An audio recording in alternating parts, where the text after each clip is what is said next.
20 ғасыр басындағы алаш арыстарының қанымен, жылдар бойы бодандықтан арылуды аңсаған ата-бабаларымыздың жанымен, одан қалса 1986 жылғы желтоқсан оқиғасында алаңға шыққан жастардың ерік жігері, көз жасымен келген тәуелсіздік. Тіпті басқасын былай қойып, тарихтағы бетбұрыс жасаған кезіміз 1991 жылдың қиыншылықтарын қалай ұмытпақпыз. Сол себепті тәуелсіздік шежіресін бастамас бұрын 1991 жылға Кеңес одағындағы оқиғаларға тоқталып өтсек. Экономикалық жағдай өте қиын болды, әсіресе үлкен қалаларда. Бірақ экономикалық мәселелерді кәдімгі мына қарапайым халық олар жөнінде ойлады, немесе бір нақты бір ойлар болды деп айту өте қиын, себебі нарықтық экономикалық заңдылықтарын қарапайым халық түгіл экономистердің өздері кезде түсінбеді деп айтуға болады. Қазір енді ашық айтуға болады. Біз тәуелсіздік алғанда не істеу керек екенін білетін адамдар өте аз болды Қазақстанда. Сосын мынандай өте қызықты пікір болды. Қазаққа нарықтық экономиканың қажеті жоқ деген пікір болды халықта. Қазақ оған үйренбеген, саудаға үйренбеген, ертең осы реформалар басталса, ертең нарықтық экономикаға көшсек, бүкіл әлгі құндылықтар, бүкіл байлықтар бәрі өзге халыққа кетеді, қазақта ештеме қалмайды. Сондықтан бізге нарықтық экономиканың қажеті жоқ деген пікір болды. КСРО-ның құлауының басты себептерінің бірі ондағы орын алған экономикалық күрделі мәселелер, экономикалық дамуда артта қалушылық. Атап айтқанда, одақ экономикасының технология жағынан артта қалуы, сондай-ақ оның өндірістері шығарған тауарлардың бүкіл әлемге бәсекеге түсу қабілетінің әлсіздігі еді.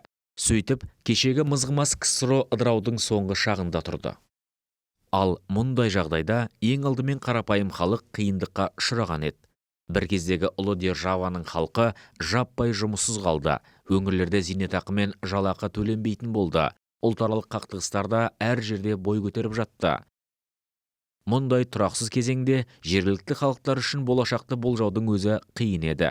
Қиыншылықтан шығудың бір жолы ретінде көптеген одақтас республикаларда 1991 жылдың күзінде президенттік биліктің рөлі артып, демократиялық қозғалыстар арта бастаған болатын. Расында да 80-ші жылдардың басында мына қазақ тілі әсіресе қалаларда жойылып кетті деп айтуға болады. Қарағандыда мысалы бірде-бір қазақ тілінде оқытатын мектеп болған жоқ, интернаттан басқа. Ал енді мектеп-интернатқа тек қана ауылдың балаларын алатын. Сонда қаланың балаларына қазақша оқитын оқу орын болған жоқ. Мен әскерден келгеннен кейін ғана 88-89 жылы университеттерде алғашқы қазақ топтары ұйымдастырыла бастады. Оған дейін қазақша білім алатын бірде-бір оқу орын болған жоқ. Өзімнің мына есімде орыстар жүрген жерде мысалы қазақша сөйлеуге болмайтын. Міндетті түрде арамызда бір орыс болса, орысша сөйлеу керек болды. Сондай өзі әрине ресми ондай заң болған жоқ, бірақ сондай өзі түсінік болды, сондай өзі тәртіп болды. Сондықтан бұл бірінші мәселе. Сондықтан қазақ тілін қалпына келтіру бұл расында да жастардың арасында да, қарапайым халықтың арасында да сондай бір үлкен мәселе болды. Екінші халықты мазалаған мәселе бұл экологиялық мәселелер. Мына Чернобыль апатынан кейін радиацияның не екенін жұрт бәрі білді. Осы информация, осы ақпарат бүкіл жерде тарай бастады.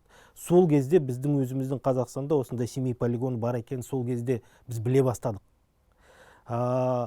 Сол кезде осы полигон жөнінде әңгіме сол кезде көтеріле бастады. Есімде мына Қарағандыда 80 жылдардың соңында мына ЦУМ дүкенінің үстінде үлкен табло болды сол кезде. Радиациялық фонды күнде көрсететін. Халық расында да қорықты сол радиациядан. Сондықтан екінші мәселе, сол кезде арал мәселесі көтеріле бастады. Сол кезде тың игеру кезіндегі болған әлгі көптеген кемшіліктер жөнінде жұрт айта бастады. Осы мәселелерді көтере бастады. Сондықтан халықты мазалаған екінші мәселе бұл экологиялық мәселелер. Үлкен қалалардың экологиялық мәселелері жөнінде сол кезде жұрт айта бастады. Ең алғашқы қоғамдық қозғалыстар Қазақстанда бұл экологиялық қозғалыстар болды. саяси емес. Экологиялық қозғалыстар сол кезде әлгі арал комитеті құрылып, ушығылып жүрген Мұхтар Шахан. Сол кезде мына кім Олжас Омарханұлы Сүлейменов құрған Невада Семей қозғалысы. Сол кезде қателеспесем 89 жылы Нұрсұлтан Назарбаев ашық осы мәселені мына орталық комитеттің пленумінде Москвада көтерді, Семей полигон мәселесін. Сол екінші үлкен мәселе бұл экологиялық мәселелер. Жер мәселесі ғой енді, қазақтың жер мәселесі. Ал енді үшінші үлкен мәселе бұл саяси мәселе, еркіндік, бостандық. Ол кезде әлі тәуелсіздік жөнінде 80-ші жылдары ашық айтпаған. Бірақ жалпы егемендік жөнінде мына Қазақстан өз жерін өзі билеу, өзі басқару. Ол кезде бүкіл ірі кәсіпорындардың бәрі де Қазақстанда Москваға бағынған. Мысалы, мен енді Қарағандыда, ол кезде Қарағандыда тұрдым. Қарағандының мына кең басқармасы мысалы тікелей Москваға бағынып, бүкіл басшыларын Москваға қойған орталықтан. Жергілікті министрліктерге ірі кәсіпорындар бағынған жоқ. Милиция сол кездегі ұлттық қауіпсіздік комитетінің басшыларын бәрін орталықтан тағайындаған. Өзіміздің ешқандай мысалы қарулы күш деген ештеме болған жоқ ұлттық. Кеңес одағының құрамында болып, біз сонда егемендікке бірінші қадамдарды жасадық. Ол біріншіден мына тіл жөніндегі заң. Алғашқы рет 89 жылы бізде мына қазақ тілі мемлекеттік тіл деген сол кезде заң шықты. Ол ресми шыққанмен іс жүзінде толық орындалды деп айту қиын болды, бірақ символды, бұл өте үлкен символ болды мына егемендіктің. Қалыптасқан ахуалды сауатты саралаған ел басшылығындағы Нұрсұлтан Әбішұлы Назарбаев тұңғыш рет бүкіл халықтық президент сайлауын жүзеге асыруға себепкер болды. Жалпы бұл идея 1991 жылғы 16 қазанда Қазақ КСР президентінің сайлау туралы заңның қабылдануымен бірге жүзеге асқан болатын. Сол жолы қабылданған заңға сәйкес 1991 жылғы 1 желтоқсанда тұңғыш рет жүзеге асқан бүкіл халықтық республика басшысының сайлауы болып өтті. Сайлаушылардың 88,23% қатысқан бүкіл халықтық шарада елбасы Нұрсұлтан Әбішұлы Назарбаевты жақтап, жұртшылықтың 98,78% дауыс берді. Осылайша Қазақстан халқы сайлау арқылы Нұрсұлтан Назарбаевқа өз тағдырын сеніп тапсырған еді. Тәуелсіздік жөніндегі әңгіме 90-шы жылдары басталды. 90-шы жылы. Сол кезде Кеңес одағы осы түрде, сол баяғы түрде оның болашақ жоқ екенін халық бәрі түсінді сол кезде. Сонда Қазақстанда екі сондай көзқарас болды деп айтуға болады. Біріншісі толық тәуелсіздік керек Қазақстанға. Екіншісі Кеңес одағының құрамында қалуға болады. Бірақ Кеңес одағын өзін өзгерту керек. Біз басқа бір формада болу керек. Сонда конфедеративтік құрылым болу керек пе, әлде мына кеңестік одаққа, жаңа кеңестік одаққа келісім жасап жаңадан кіру керек пе. Бірақ мына республикаларда еркіндік болу керек деген. 1992 жыл бұл тәуелсіз елдің президенті ретінде елбасының алғашқы шетелге сапарлары, мемлекеттің қаржысын жасақтау қадамдары, қазба байлықтарымызды өндіруге кірісу, Еуропаның кез келген елмен тереземіздің тең екенін білдіретін Еуропалық қауіпсіздік және ынтымақтастық ұйымына, содан соң әлемдік біріккен ұлттар ұйымына, ЮНЕСКО-ға мүше болу, тәуелсіз елдің ұланы мен қорғаныс министрлігінің құрылуы, өзге елдердің Қазақстандағы елшіліктерінің ашыла бастауы. Осы жылы көк аспанда желбіреген көк туымызды көтердік. Ел таңбаны таңбалап, әнұранды әуелеттік. Ұлттың басына түскен тағдыр талайдың табанын тоздырып, тардай шашылған қазақтың басын тәуелсіз елдің төрінде қосып, баба дәстүрімен дүниежүзі қазақтарының тұңғыш құрылтайы Алматыда өтті. Тәуелсіз ел екенімізді сөзбен ғана емес, іспен дәлелдеу үшін де түрлі қиындықтарға қарсы тұруға тура келген жылда осы 1992 жыл. Ең ақыры, қазақтың ортақ шаңырағы, Қазақстанның іргетасы сапалы қалануы да дәп осы жылдың бергені мол болғанын айқын көрінісі. Дүниеде бір 5000 ұлт болса, сол 5000 ұлттың әрең дегенде осы 200-ден жуығы мемлекет құрған. Соның ішінде мына Құдайдың қалауымен Тәңірдің бізге берген сыйы тәуелсіздік алып, соның ішінде соның арасында біздің қазақта болғанына Құдайға тәуба, Құдайға шүкір дейміз. Сол әр мемлекет болғаннан кейін оның өзінің жәйгіндей белгілері, нышандары, рәміздері болады. Біздің де рәміздеріміз керемет осы алдыңғы буын ағаларымыздың тәуелсіздік алғаннан кейінгі біздің қаншама суретшілердің, ғалымдардың, қайраткерлердің, елбасымыздың өзінің бекітуімен осы біздің нышандарды 1992 жылы 4 маусымда бекіткен болатын. Оның ең біріншісі осы тулар. Жалпы біздің нышандар негізінен біз енді қазір мұсылман халқымыз, қазақ халқымыз, соған байланысты біз қанша манау бізде Қарахан дәуірінен бастап, бізге ислам кіргеннен бастап біз Құранды қандай құрметтедік. Оны әр қашан жерге тастамаймыз, әр қашан төбемізде тұрады. Қанша оны біздің аталарымызға дейін біз көріп келдік қой. О тура сол сияқты біздің рәміздер де, осы туымыз да, біздің осы ел таңбамыз да тура солармен бірге, солармен қатар тұру керек. Құран қайда тұрады, соның қасында біздің жәйгі туымыз сондай асқақтықта тұру керек.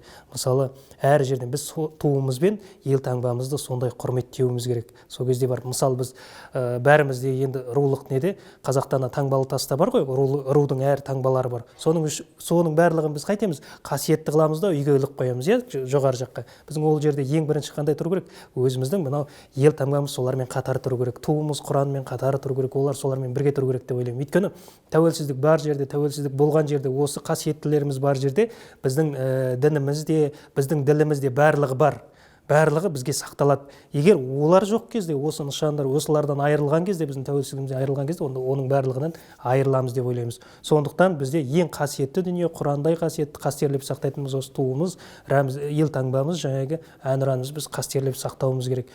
Туымызда енді өздеріңіз білесіздер, көгілдір көк аспан, оның ортасында 32 тармақшы жолақтармен күн бейне, күнді білесіздер, ол енді қозғалыстың бір байлықтың нышаны ретінде жалпы мұсылман халықтарының көбінде мұсылмандық негіздерді нышан береді. Сосын кейін оның маңайында жаңағы ортасында үлкен қыран құс, ал қыран құсты білесіздер, қазақ танымында ол қыран құс деген бір асқақты, кеңдікті, жаңағы билікті, сосын мына бүкіл қазақ халқының бейбітшілікке деген асқақ, тәуелсіздікке деген ұмтылыстарының бейнесі болып есептелінеді. Көк болғанның өзі туымыздың, ол біздің көк тәңір, көк аспан, жалпы аспан жақсылықтың, тыныштықтың, бейбітшіліктің нышаны. Әр нәрсе тұнық көк аспаннан, мысалы, ол жерде біздің ұлтымыздың жаңағы таза ниетінің, тәуелсіздікке деген, еліміздің, жерімізге деген бір тазалығының ниетінің бүкіл көк аспан көгілдір түсі сол жерде бейнеленген. Бізде ең керемет дүние біздің кигіз үйдің тапқырлануы, көшпелілердің ең керемет бір дүниесі ол кигіз үйдің. Сосын ең кереметтігі біздің қазақ даласында, осы далада жаңағы ең алғаш рет жылқының қолға үйретілуі, сол арқылы біз осы тұлпардың тұяғымен бүкіл жерімізді басып алғанымыз, осының барлығы жаңағы ел таңбада кірістірілген. Мысалы, шаңырақ, өзіміз айтамыз ғой, шаңырақ құрдық, отбасы, ол отбасыны бір үлкен бір нені белгілейді шаңырағымыз. Ал енді атымыз ол жаңағы ер қанаты, ердің жеті қаруы дейді, сол атымыз, мысалы, пырағымыз, дүлдүліміз, ол сол кездердегі ең бір осы даланы, осы ұланғайыр даланы қорғап қалу үшін бізге шаңырақта керек болды, бізге жаңағындай пырақ тұлпарымыз керек болды. Соның барлығы мынау біздің ел таңбада бейнеленгені өте керемет дүние деп ойлаймын. 1993 жылы халық басындағы әлеуметтік қиыншылықтар еселеніп, экономика құлдырай бастады. Инфляция 1000 есеге дейін шарықтап, ақша құнының шегі білінбеді. Жұрт жоқшылық заман келді деп үрейленді. Расында да, тәуелсіздігінің ақиқатын жаңа ғана сезіне бастаған Қазақстанның экономикасына аса ауыр болған кез 1993 жыл болатын. Бұл туралы естелігінде мемлекет басшысы Нұрсұлтан Назарбаев, егерде Ресейден келетін қолма-қол қаржыны бөлу 1992 жылы рубль аймағына кірген республикалар арасында азды-көпті тепе-тең жағдайда іске асырылса, ал 1993 жылы Ресейдегі экономикалық блокқа жауапты тұлғалар Қазақстандағы әлеуметтік саяси жағдайға тікелей немесе жанама түрде ықпал жасай отырып, өз міндеттерін басымдылық жағдайында шешіп, Қазақстанға бөлінетін қолма-қол ақшаны ұстап қалуды шығарды, деп еске алады ол. Мұндай астарлы саясаттың діттегені не еді? 1993 жылдың көктеміне қарай Қазақстан Ресейден мүлде ақша алуды тоқтатты, ал 1993 жылдың мамырында Ресей үкіметі ТМД елдеріне техникалық несие беруді бүтіндей тоқтату туралы шешім қабылдаған болатын. Осының өзі елдің тәуелсіздігіне үлкен соққы болатыны айқын еді. Бұл 1993 жылғы елдің ішкі ахуалы, алайда ол заманда артта қалды. 1993 жылы 1991-98 жылдарға арналған ұлттық бағдарламаның жүзеге асу бағыттарының ең негізгі беттері болатын. Себебі бұл жекешелендіру мәселесі еді. Нарықтық қоғамға өткеннен кейін Қазақстанда нарықтың заңдылықтарын, оның реттелуін, оның түпкі негіздерін, қоғамды дамытудағы негізгі алғы шарттарын халық әлі түсінбеген болатын. Сондықтан да 1993 жылы тек қана бұл конституциялық құқықтық мемлекеттің орныққан кезеңі ғана емес, мүлде басқаша экономикалық негіздегі, нарықтық экономикалық негізге көшіп жатқан кезең болды. Сондықтан да жекеменшік өту мәселесі осы кезеңде жүргізілді. Әсіресе тұрғын үйлердің жекешелендірілуі. Әрине бұны халық қуанышпен қарсы алды. Әркім бұрынғы тұрғылықты үйлерін жекешелендіру мәселесі. Сол сияқты кәсіпорындарды, құрылысты жекешелендіру мәселелері, сол сияқты бұл жекешелендірумен қатар кәсіпті дамыту мәселесі қозғалды. Енді 1993 жылғы конституцияны айтқан кезімізде 1995 жылғы конституция неге қабылданды деген сұрақ туы мүмкін. 1995 жылғы конституцияның негізгі ерекшелігі неде? Оның мысалға референдум арқылы конституцияның қабылдауының негізінде не жатыр деген мәселе. 1993 жылы жоғарғы кеңес пен парламенттік билік, бұл дуализм, биліктегі дуализм ғана емес, қоғамдық экономикалық қатынастардағы дуализм, ондағы белгісіздік, белгілі бір міндеттер мен мақсаттардың нақты белгіленбеуі салдарынан жұмыссыздық саны өсті. Мынау құнсыздану мәселесі күн тәртібінде тұрды. Содан кейін көші-қон мәселесі, ауылдық жерлерден қалалық жерлерге көшу, немесе белгілі ауылдық жерлерде жұмыссыздықтың өріс алуы, мұның барлығы тез, жедел, экономикалық, әлеуметтік мәселелерді реттеуді күн тәртібіне қойды. Бұндай мәселеде қандай? Бұндай мәселеде шешім шығару негізгі рөл атқарды. Дәл осындай қиыншылығы мол, дағдарысты кезеңде Қазақстан Республикасының мемлекет басшысы Нұрсұлтан Назарбаев барлық жауапкершілікті өз қолына алды. Біріншіден, қай кезеңде мынау Қазақстан Республикасының конституциясы бойынша 95 жылғы мынау неге елдің президентіне көп құзырлы билік функциясын берді. Бұл неге? Өйткені осы екінші конституцияда, 95 жылғы конституцияда мемлекет пен қоғамның арасындағы қарым-қатынас қандай болу керек деген түпкілікті бекітті. Ол не деген?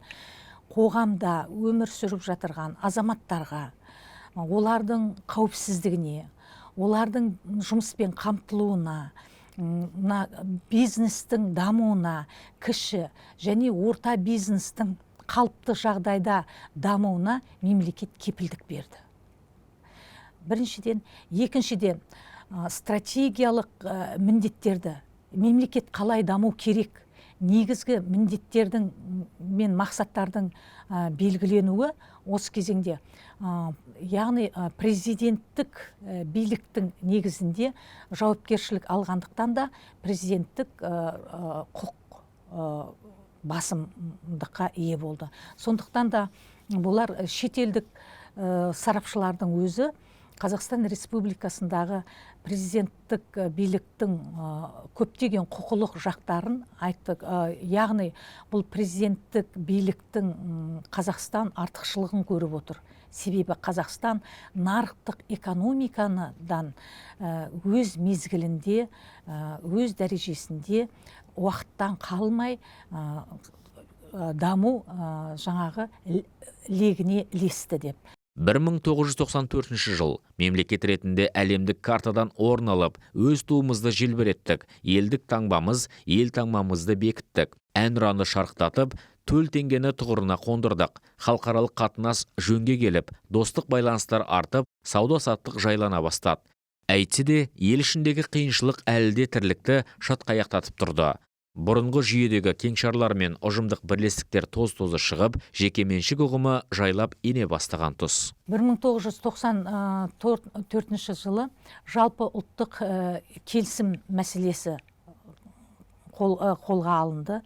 Себебі өзге этностардың 94 жылы шегіне жеткен болатындығын.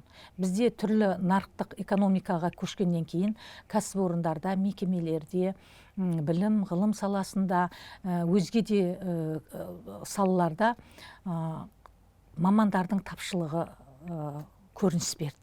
Дәл осы кезеңде мемлекет басшысы жалпы ұлттық бірлік туралы өзінің ұсыныстарын және бүкіл халыққа үндеу жариялады. Біз бұрын қалай өмір сүрсек, қазақстандықтар дәл солай өмір сүреміз. Тәуелсіздік бәріміз үшін ортақ құндылық. Сондықтан да осы ортақ құндылықты сақтайық деп.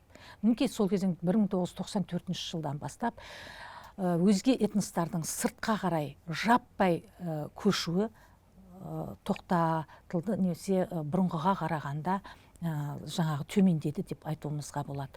Осы 94 жылғы ең ірі оқиғалардың бірі мемлекет басшысының Қазақстан Республикасының астанасын Алматыдан Ақмолаға көшіруді ресми мәлімдеген болатын. Сол сияқты әрине кейін бұл ұсыныс, бұл бастама орындалды. Бүгінгі күні біз Нұр-Сұлтан қаласында үлкен мегаполистің, әлемдік деңгейдегі мегаполистің жас ұрпақтары бұл жерде өмір сүріп, интеллектуалдық әлеует жасап отыр. Енді ең үлкен 1994 жылғы халықаралық мәселеде бұл кезеңде шекараны шегендеп жатқан кезең болатын тұғын. Әсіресе Қытаймен арадағы қарым-қатынастар шекараны шегендеу мәселесі туралы болып жатқан тұғын. Сондықтан да осы кезеңдерде халықаралық ынтымақтастық өте қажет болды. 1994 жылдың сәуір айында мемлекет басшысы Нұрсұлтан Назарбаев Мәскеу университетінде сөйлеген сөзінде Еуразиялық одақ идеясын туралы өзінің идеясын айтты. Осы идеяда екі нәрсеге айрықша көңіл бөлді. Біріншіден, Еуразиялық одаққа енетін болашақта мемлекеттер ең біріншіден экономикаға, екінші қорғаныс мәселесінде өзара келісім, өзара ынтымақтастық болу керек. Бұл жерде әрбір мемлекеттің ұлттық мәселесі, немене ұлтшылдықтан бұл мәселе жоғары тұру керек деген. Екіншіден, екінші мәселе бойынша, Еуразиялық одаққа кіретін мемлекеттер, әрқайсысы, әрбір мемлекет өзінің сыртқы саясатын, өзінің өзге халықаралық деңгейде өзге шетелдермен экономикалық, әлеуметтік, гуманитарлық қарым-қатынас жасауда әрбір мемлекет өзі шешеді, өз еркінде. Оған өзге мемлекет кірісіп, немесе оған бір кедергі жасамауы қажет деген мәселені айтқан болатын.